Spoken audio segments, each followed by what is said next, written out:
नमस्कार। कैसे हैं आप सब? आशा करती हूँ आप सभी कुशल होंगे। मुझसे वीडियो में कई बार लोगों ने चैट करके पूछा है, नीचे कमेंट किया है यूट्यूब में कि आप कहाँ से पढ़ाती हैं, आप कहाँ से करती हैं, वेदों का अध्ययन कहाँ से करती हैं। तो मैं आज ये बता रही हूँ, मैं वेदों का अध्ययन करती हूँ। ऋग्वेद जो स्वामी दयानंद सरस्वती जी द्वारा रचित है, आप ये देखिए, ये मेरा ऋग्वेद है। ये स्वामी दयानंद सरस्वती जी द्वारा रचित है, महर्षि दयानंद सरस्वती मंडल 1 से 6। तो अभी मैं धीरे धीरे कर रही हूँ। मैं एक गृहिणी हूँ और मैं ऐसे पहले कुछ शब्द जो होते हैं उनके ऐसे मतलब लिख लेती हूँ, उनका क्या मतलब होता है, ऐसे उन शब्दों के मतलब लिख लेती हूँ अलग अलग ढूंढ के। फिर उसके बाद मैं एक ऐसे दूसरी किताब में फिर और भी ढूंढ के फिर उनके बारे में मैं ऐसे लिखा करती हूँ कि मैं जो बताने जा रही हूँ वो मैं आपको क्या बता रही हूँ। इसके अलावा क्योंकि ये किताब आपने देखी है, ये महर्षि दयानंद सरस्वती जी द्वारा रचित है, पर इसके जो हिंदी के शब्द हैं वो भी काफ़ी मुश्किल होते हैं, मेरे को समझ कई बार नहीं आता। जब मैं इनको पढ़ती हूँ तो फिर उसके लिए मुझे एक हिंदी शब्द कोश की भी ज़रूरत होती है। कई बार इस शब्द कोश में भी नहीं मुझे कुछ मिलता तो फिर मेरे को इंटरनेट पे सर्च करना पड़ता है। मैं वहाँ से सर्च कर भी बनाती हूँ।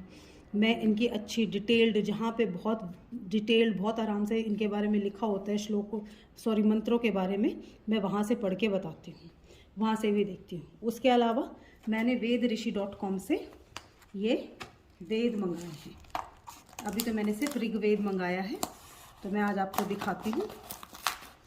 ये मेरा ऋग्वेद है और पैकिंग आप देख ही रहे हैं कितनी ज़बरदस्त है। खोलने की कोशिश कर रही हूँ।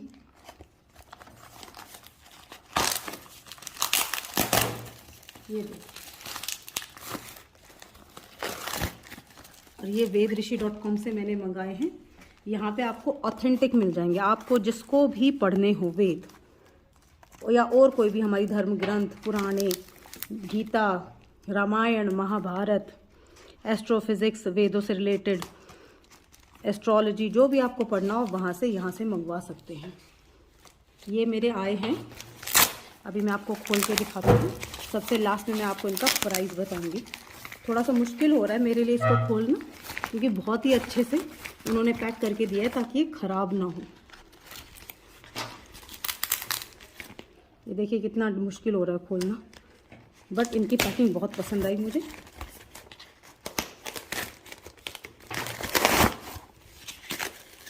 ये देखिए, ये खुल गए हैं।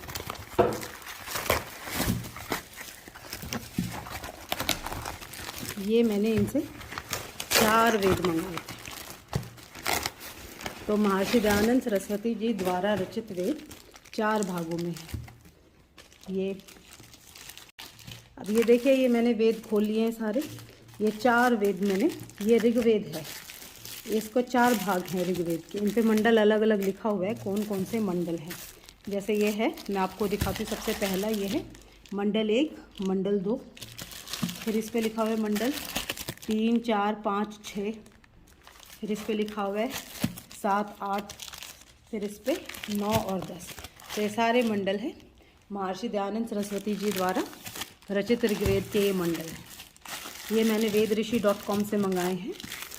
अब मैं यहाँ से, क्योंकि मेरे को बहुत ही मुश्किल आ रही थी कि मैं कैसे समझाऊँ वेदों को, कैसे आगे अध्ययन अपना पूरा करूँ, तो मैंने इनको मंगाया है। इनमें आप देख सकते हैं, ये इनमें जब हम खोलते हैं तो ये मंत्र है, मंत्र के साथ ये हर शब्द का अर्थ समझा रखा है, उसके बाद भावार्थ लिखा हुआ है, आप क्या समझते हो। और ये बहुत, और इनके पेपर बहुत सुंदर है, बहुत अच्छा पेपर है, जल्दी फटेगा नहीं, बहुत अच्छा पेपर है। लिखावट भी बहुत क्लीन है, कुछ गलत नहीं लिखा हुआ। ये देखिए, ये यहाँ से छोड़ा था। अब आप देखते हैं ये ऐसे, अब ये ऐसे जिसमें रहते मित्र हुए पूत दक्षम वरुणम च ऋषादसम धियम धृतांची साधनता। अब जैसे इसमें पदार्थ में मैं विद्या का चाहने, पूत दक्षम का मतलब अर्थ लिखा हुआ है यहाँ पे, जैसे पवित्र बल, सब सुखों को देने वाला, मित्र मतलब ब्रह्मांड और शरीर में रहने वाले सूर्य, तथा ऋषादसम रोग और शत्रुओं के नाश करने का, वरुणम च शरीर के बाहर और भीतर रहने वाले प्राण और अपान रूप वायु को हुए प्राप्त हूँ। अब जैसे ये इसमें लिखा हुआ है ऐसे, इसमें उसके बाद नीचे भावार्थ भी लिखा हुआ है। इस मंत्र में लुप्तोमात अलंकार है, जैसे समुद्र आदि जल स्थलों में सूर्य के आकर्षण से वायु द्वारा जल आकाश में उड़कर वर्षा होने से सबकी वृद्धि और रक्षा होती है, वैसे ही प्राण और अपान आदि ही से शरीर की रक्षा और वृद्धि होती है। इसलिए मनुष्य को प्राण, अपान आदि वायु से निमित्त से व्यवहार विद्या की सिद्धि करके सबके साथ उपकार करना उचित है। अब इसमें क्या होता है कि जैसे जिन लोगों ने हिंदी बहुत ज़्यादा नहीं पढ़ी हो तो उनके लिए क्या परेशानी आएगी, उनको अपान स्वरूप वायु क्या होती है इसका अर्थ नहीं समझ में आएगा। पदार्थ अर्थात हूँ, ये शब्द को फिर हम क्या कहते हैं, इसको पहले मैं यहाँ से समझने की कोशिश करती हूँ, फिर मैं उसके बाद अलग अलग जगह से इनके अर्थ, इन हिंदी शब्दों के अर्थ निकालती हूँ और उन अर्थों से मैं फिर अपना ये बनाती हूँ। तो बहुत ही टाइम मेकिंग प्रोसेस है ये। अब बारी आती है इसका प्राइस बताने की। प्राइस मतलब ये कितने में मैंने ख़रीदा है। मैंने ये ऋग्वेद के 4 भाग 3,600 रुपये में ख़रीदे हैं। अगर आप कोरियर से मंगाएंगे तो 3,700 रुपये लगेंगे, अगर आप इंडियन पोस्ट से मंगाएंगे तो 3,600 रुपये लगेंगे। पर क्योंकि ये ज्ञान का असीम भंडार है, इसके ज्ञान की कोई कीमत नहीं, ये अनमोल ज्ञान अगर हमें इतने कम पैसों में मिल रहा है तो मुझे सौदा कोई घाटे का नहीं लगा, ये काफ़ी अच्छा है। और फिर अगर ये इतना दे भी रहे हैं तो आप देखिए, पेपर देखिए कितना अच्छा तो इसका कवर है। ये देखिए पेपर भी काफ़ी सॉलिड है, इतनी आसानी से फटेगा नहीं। देखिए पेपर देखिए, ये देखिए। अभी मैं आपको दिखाती हूँ, ये मैंने दूसरा जो मैंने आपसे को सबसे स्टार्टिंग में दिखाया था, जिससे मैं अक्सर अध्ययन अपना करती हूँ, ये भी स्वामी दयानंद सरस्वती द्वारा रचित है। गोरखपुर प्रेस का है ये शायद।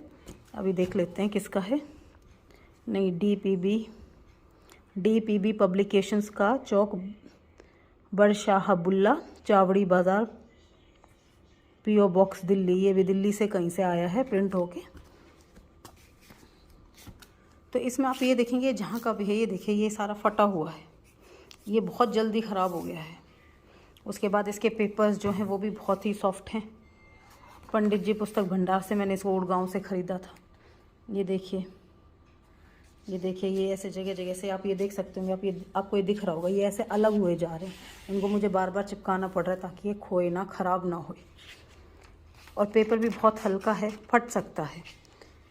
तो अगर थोड़ा सा पैसा ज़्यादा डाल के और मेरे को थोड़ा सा इनका रख रखाव के तरीके में मुझे जब आसानी हो और एक अनमोल ख़जाना मुझे बहुत आराम से अच्छे से मिल सके तो क्या चाहिए।